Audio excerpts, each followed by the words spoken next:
Hey FlossTube Stitchers! I am really excited to have a finally finished piece to show you. I know you haven't seen one from me for a while, so here it is. It's called Be Joyful by Country Cottage Needleworks, and it had been in a state of undoneness for so long. I think I even forgot that I had started stitching it. And then it became a case where all I had to add was maybe the little stitches around the bee and maybe fill in the leaves. And I don't know why I procrastinated. Don't ask me. I have no idea why we do that. But then I finished it and I thought, oh, I'm so excited that I'm going to get it done in time for spring. And so this was like maybe, I don't know, 5 or 6 months ago now. And I was excited to have Bonnie help me pick out the custom framing. And this is actually 2 frames and a fillet. But our first choice of the outer frame, of course, was discontinued. And so she came back a week or so later and showed me some different choices. And our second choice, you guessed it, was discontinued. And then COVID-19 happened. And even if we had been able to get together and work over some framing safely, just the 2 of us, we still couldn't have gotten it done because some of the smaller frame companies were closed, and even the larger distributors had some issues with distribution of supplies, especially across state lines. New York was one of the states that they couldn't get things from. So we had to wait till all that was cleared up. And so I'm happy to have that back. So then I have another piece to show you that was stitched by Mary Rowland. She is a local stitcher slash friend slash part-time helper here at the shop. And she stitched Strawberries by Filigram, which is a French company. Let's see if I can, you're gonna see reflection of a lot of other things in the store right now, but I hope you get a good enough look at it. And I forgot to ask her, but the appearance of thread has a little bit of sheen to it, so I think she probably used the suggested Dinky Dyes silk. So we'll have that on display for a while until she's ready to add that to her strawberry wall. And then the third model I have to show you, I did not include in my patriotic video because I didn't want to tease people with something that wasn't available any longer. But I'm showing it to you now with a tip. So I hope you enjoy and aren't disappointed that you can't actually buy this anymore. But let's see if I can do this without spilling it. This is a set of blocks from Blue Whale Designs, and they did a lot of really cute seasonal designs for perforated paper, and they also provided the blocks, and they were already painted, and somebody routed them out, maybe a husband or a father. I don't remember if it was somebody in the family or if they got them, but actually I bet it was another source because I think they became too expensive to produce, and that's one of the reasons why they stopped doing them. But they were so much fun to stitch. I think I did a set for every member of my stitch group at the time as little gifts. I remember a sunflower theme. I also have a 3-stack snowman, a 3-stack rabbit, and then, oh, I think there was just a 1-block reindeer that was in my Christmas video. But anyway, so it's disappointing that they're not available anymore, but my reason for showing them is that you can buy these blocks at the craft stores. These are 1.5 inches. That was the only size they made, I think. But you can buy them in different sizes, unfinished, and then you can paint them or stain them as you like. You could paint them bright colors for a child's room and spell out their name, or use motifs that would be appropriate for their decor. You could take some Quaker or other prim motifs and put them on a stained block, or you could paint a block and wax it and rub off the edges to make it look like an old frame. And if you had somebody that could route them out, that's great, but you don't have to. I've seen people just take the pieces of perforated paper and trim them appropriately and just glue them right to the front. And you could get double duty out of them by doing a design on the front and design on the back. So take a red block and do a Valentine design on one side and patriotic on the other, or a green block and do Christmas on one side and St. Patrick's Day on the other. There's a lot of different things you could do, and people that you could give them to. It's a way of using charts that you already own and get more use out of them. Or if you're looking for a particular motif, you could probably find it online as a free chart. So anyway, I hope that gives you some ideas for how to use the designs in a block form, whether you just use a single block or whether you make it into a picture. Okay, so that's all the models I'm going to show you today. I wanted to talk a little bit about the results of the question from 2 weeks ago, which was, what is your favorite picnic food? And I had a lot of fun making little hash marks as I was reading the comments. And I think every single picnic food was mentioned at least once, but two of them just over and over again. I'd make a hash for watermelon and a hash for potato salad and a hash for potato salad and another one for watermelon. It was so much fun to see how it ended up. And potato salad won, not by much, maybe just by like 4 or 5 votes, but wonder why potato salad was the thing that people mentioned the most. Are we depriving ourselves the rest of the year? Do we think it has too many calories in it, or are there just 1 or 2 of us in our household and we just don't make a big batch of potato salad? I don't know why.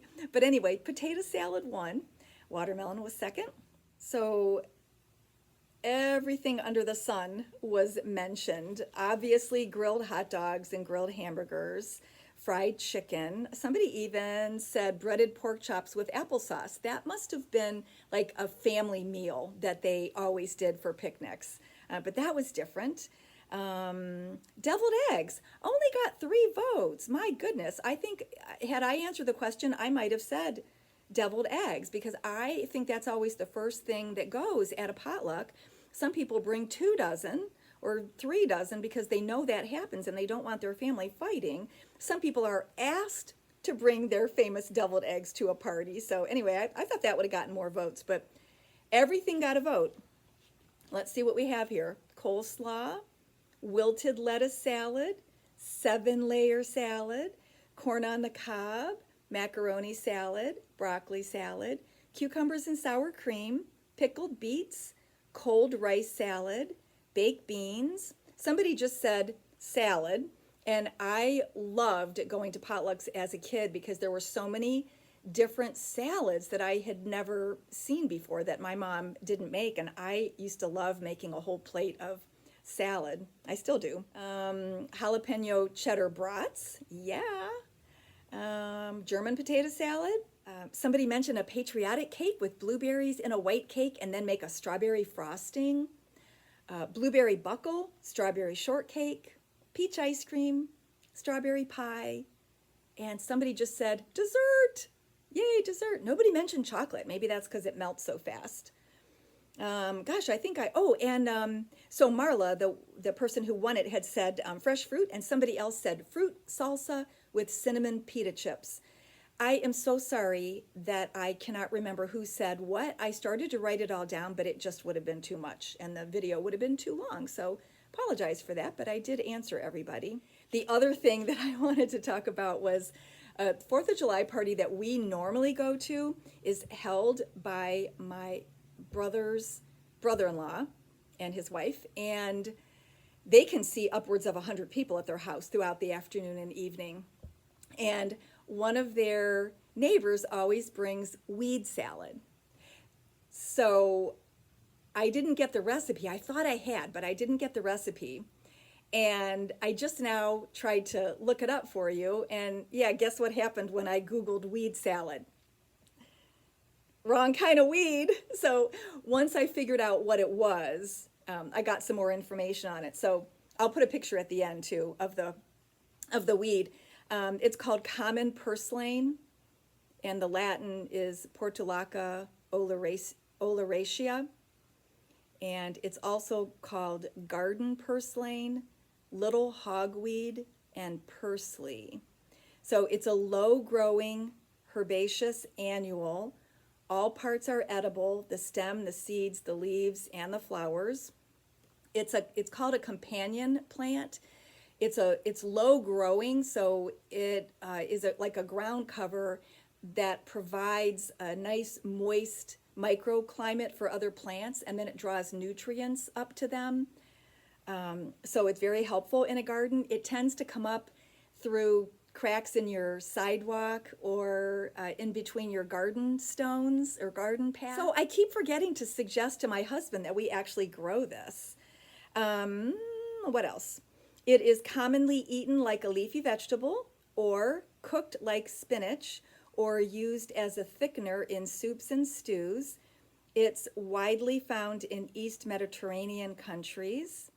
It has been used traditionally as an ointment for burns, but it's very nutritious, loaded with antioxidants, minerals, and omega-3 fatty acids, obviously low in calories. It's sometimes fed to poultry to reduce egg cholesterol. And I think that's it. But anyway, I'll put a picture of it at the end. It's actually quite attractive. And yeah, we're going to have purslane next year. I'll let you know how that turns out.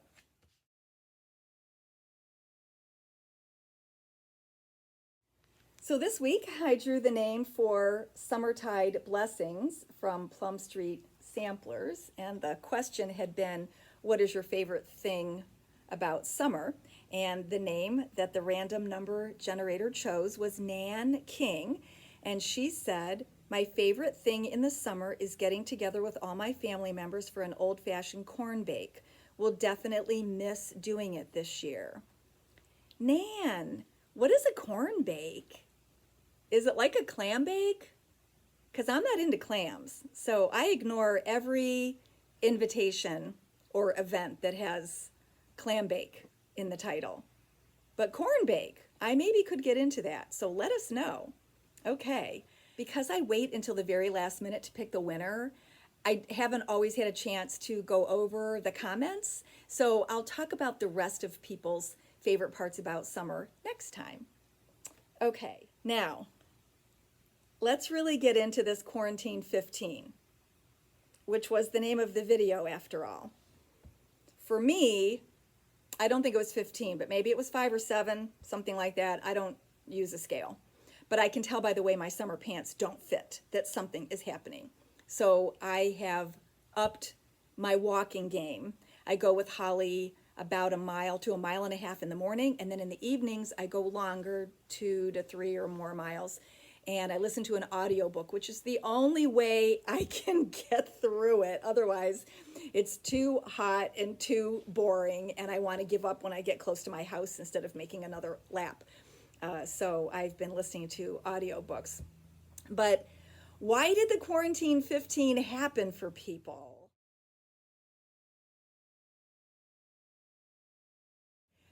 I don't understand the logic behind it, although I fell into it. Were we eating more because we were home and there was more available to us? Did we buy too much because we were trying to overbuy for a 2-week period? Could we just not control ourselves? Were we buying things we didn't normally buy? I don't know what was going on, but the memes have been all over social media, and I just thought that was so funny. So I found that I had one of these Meredith Collection Chatter Buddies that says, eat healthy, sleep well, stitch daily, and enjoy life. So this is going to be the giveaway for this week. And I want you to tell me if the Quarantine 15 happened for you. You don't have to say how many pounds, or tell us how you combated it and didn't allow it to happen. So that should be fun to read the answers to that. So the reason it happened for me, well, let's back up. 2 years ago, my husband retired, and he had been working 12-hour shifts starting at 4:30. So he got up really early in the morning, and he didn't want to make a lot of noise to wake me up. So he wasn't using the microwave or anything. And he tended to just eat cereal quietly. And I decided when he retired that he needed to start eating better, because I eat so many fun things for breakfast, and he was just eating cereal. So on Mondays I was off, and Thursdays I didn't come in until noon. So I started making him a brunchy, fancy, whatever breakfast on those days. Well, then when the lockdown happened, oh my gosh, I was doing it like every other day, and it kind of got out of hand. It started off with smoothies, because a quart of Greek yogurt and a couple pounds of frozen fruit, whatever, that lasted a while.